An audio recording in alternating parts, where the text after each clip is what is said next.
Voltando ao nosso programa, nesta quarta-feira movimentada aqui em Mossoró, presença do presidente Jair Bolsonaro, teve também votação ali na Câmara Municipal. A gente vai trazer agora essa questão da Câmara Municipal, mas eu já vou deixando claro aqui, Vonúvio, que assim como ontem a gente teve que deixar assunto para hoje, que tinha muito material aqui para você, a gente, que é justamente a entrevista que você vai ver no terceiro bloco, do senador Jean Paul Prats, a gente hoje deixou o assunto da Câmara Municipal para amanhã também. Então, amanhã você vai ver a fala dos dois vereadores que criaram um bloco partidário, um novo bloco partidário ali na Casa Legislativa, o bloco da minoria.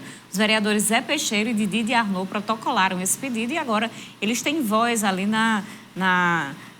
de líderes, voz de líderes durante as sessões plenárias. Aí no próximo, na edição de amanhã, a gente vai trazer a fala deles e explicar um pouquinho melhor essa questão. Pois é, Carol, um programa de muitos assuntos, a gente vai dividindo, né, para outros dias, uma semana realmente recheada de notícias. Só para complementar, Carol, a informação do bloco anterior quanto à presença do presidente aqui, do governo federal, a gente recebeu a confirmação da presença do ministro Fábio Faria das Comunicações, que retorna a Mossoró na próxima segunda-feira, dia 25, terá audiência com o prefeito Alisson Bezerra no Palácio da Resistência. Então, a agenda intensa em Mossoró do governo federal. Exatamente. Então, tudo isso a gente vai também fazer análises aqui no cenário político.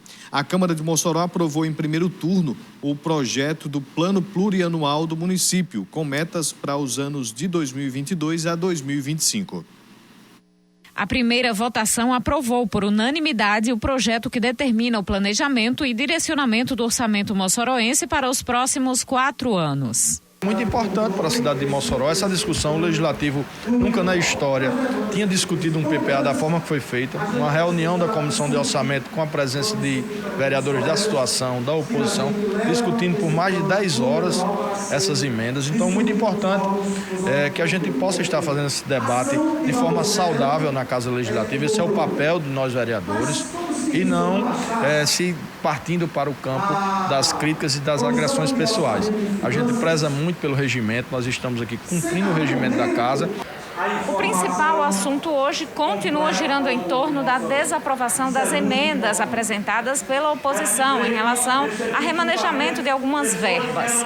A oposição questiona por que o mesmo teor nas suas emendas foi reprovado e no governismo foi aprovado. A gente percebe, né, nessa apresentação do PPA que chega à Câmara Municipal uma enorme diferença entre o que foi prometido pela gestão municipal e o que de fato veio.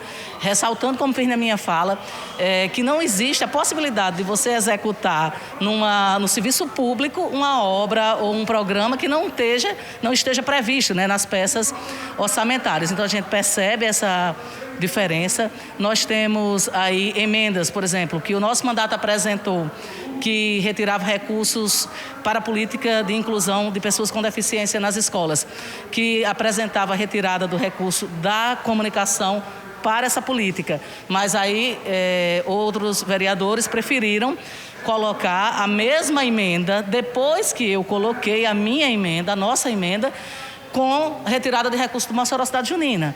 Das 147 emendas apresentadas, foram rejeitadas 108, com a justificativa de erros formais, ações redundantes e ausência de competência municipal, por exemplo.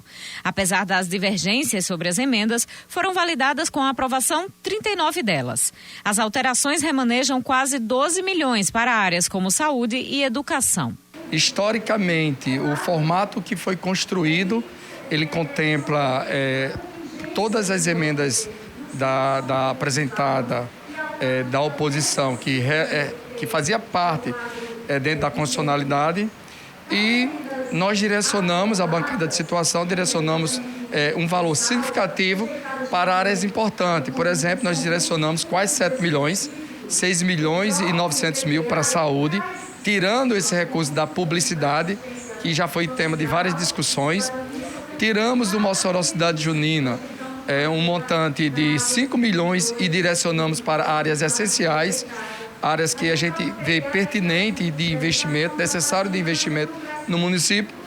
E um ponto importante, historicamente, que nunca aconteceu, ter emendas aprovadas, mais de 30% das emendas aprovadas, e todos os vereadores de oposição que apresentaram emendas tiveram suas emendas contempladas. Aí a fala dos dois lados, fato é que foi aprovado por unanimidade o projeto da forma como esteve. Realmente foi interessante essa reunião da Comissão de Orçamento e Finanças para a avaliação das emendas com a presença de todos os vereadores. E agora, o próximo passo é o segundo turno, a votação em segundo turno, que vai acontecer no próximo dia 3 de novembro.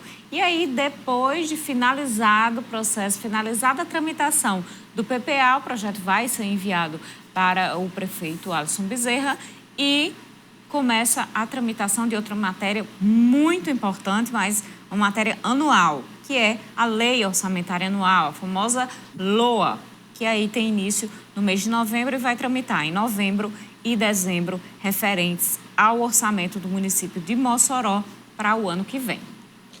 Carol, dando sequência aqui ao nosso cenário político desta quarta-feira, nós temos um assunto importante, né, que vem junto com a ação do Ministério Público na Justiça para o retorno das aulas presenciais aqui em Mossoró. Inclusive, no pedido feito à Justiça é de que as aulas retornem com pelo menos 50% das escolas neste mês já de outubro, não menos que 70% em novembro e a totalidade 100% das escolas com todo o seu quadro de estudantes para 2022.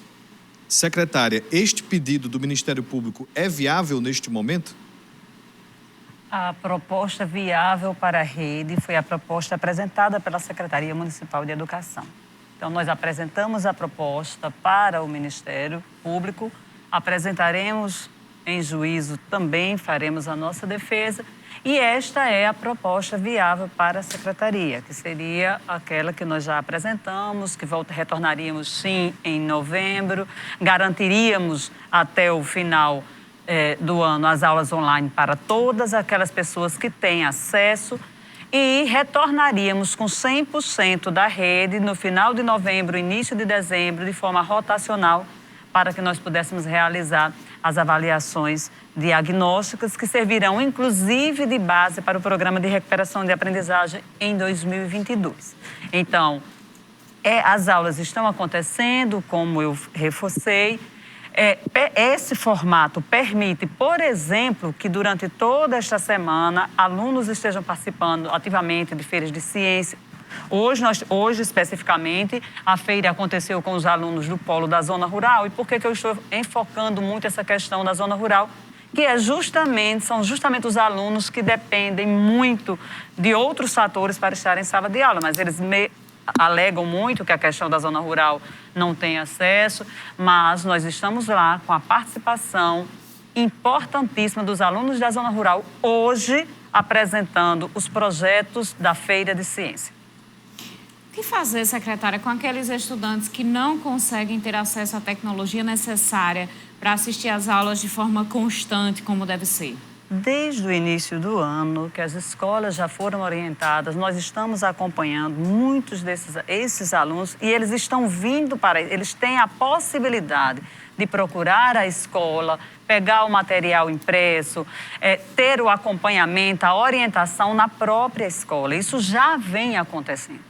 O que fazer com aqueles que, apesar disso, ainda estão com dificuldade? É intensificar, isso já vem sendo feito, não é o que fazer, o que nós já estamos fazendo.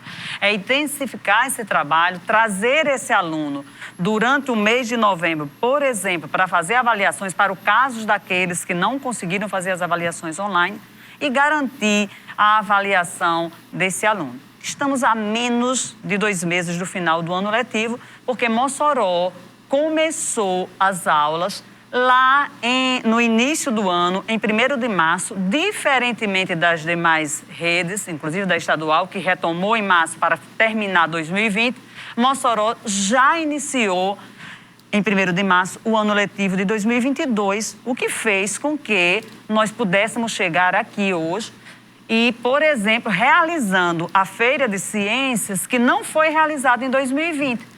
Quando as aulas também estavam acontecendo no formato online. Por quê? Porque nós fizemos todo um trabalho de capacitação de professores desde a Semana Pedagógica até hoje. Estamos com um programa de capacitação dando as reais condições para que os professores pudessem executar da melhor forma possível as aulas online. As aulas online, elas estão acontecendo. Secretária, existe, Carol, permita-me, hoje uma posição tanto de famílias dos estudantes da rede municipal quanto dos professores, uma posição quanto às aulas virtuais. É claro que existem ainda as divisões, quem concorde, quem não concorde. Mas eu queria que a senhora repassasse aqui se existem números, por exemplo, de professores que são favoráveis a este retorno presencial e famílias, porque esta é uma decisão que envolve a Secretaria Municipal de Educação, o Conselho de Educação, que envolve muitas pessoas, né? Quando a gente fala de executivo municipal, porque tem muitas pessoas que, inclusive, através de mensagens nas redes sociais, culpam apenas os professores, e não é verdade. Nós temos conseguido a adesão dos professores para as aulas online e justiça seja feita. Nós precisamos reconhecer o grande trabalho que os professores vêm realizando. Os professores tiveram que se reinventar, abriram as portas das suas casas, fizeram das suas salas as salas de aula. Então, nós não temos resistência de professor. O que nós tínhamos com relação a 2020, de fato, quando nós chegamos em 2021 e assumimos a secretaria, nós vimos que grande parte dos professores não tinham ministrado aula em 2020. E o que é que a secretaria fez? Capacitou esses professores para as aulas online.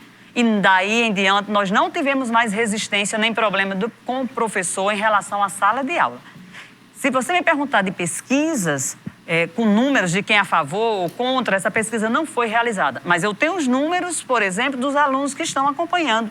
Que esse discurso de que as aulas não estão acontecendo, que os alunos não estão assistindo às aulas online, ele é muito baseado no achismo e nós fomos para números. Nós conseguimos, por exemplo, no primeiro bimestre, uma participação muito significativa, no segundo bimestre, uma participação muito significativa dos alunos nas aulas online. A senhora tem esses números? Tenho esses números. Por exemplo, no primeiro bimestre, mais de 80% dos alunos participaram ativamente das aulas online. Nós tivemos aí um número... E essa pequena parte que não conseguiu participar, nós abrimos a escola, que aí é outro diferencial em relação a 2020. As escolas não estão fechadas. Em 2021, as escolas estão abertas, com a parte administrativa funcionando. Inclusive, se aquele aluno lá da comunidade achar que não tem acesso à internet, ele pode ir à escola, a escola está aberta, a escola está com a internet e a escola está lá com as atividades impressas para fornecer a essas famílias. Com relação à adesão das famílias, também não temos essa pesquisa de quem é a favor e quem é contra, mas nós temos a realidade de que, assim como há pais que pedem o retorno presencial, há aqueles que já declararam que se nós retornarmos, também eles não permitirão que os alunos voltem. E aí é algo que precisa ser visto. Por quê? Com o sistema online, nós temos a garantia de ofertar e de possibilitar para 100% da rede aulas. Por quê? Para aquele que tem acesso à aula online, as aulas continuarão lá. Para aquele que não tem, ele tem a oportunidade de ir à escola e pegar o material. A partir do momento presencial, não. Nós teremos só presencial.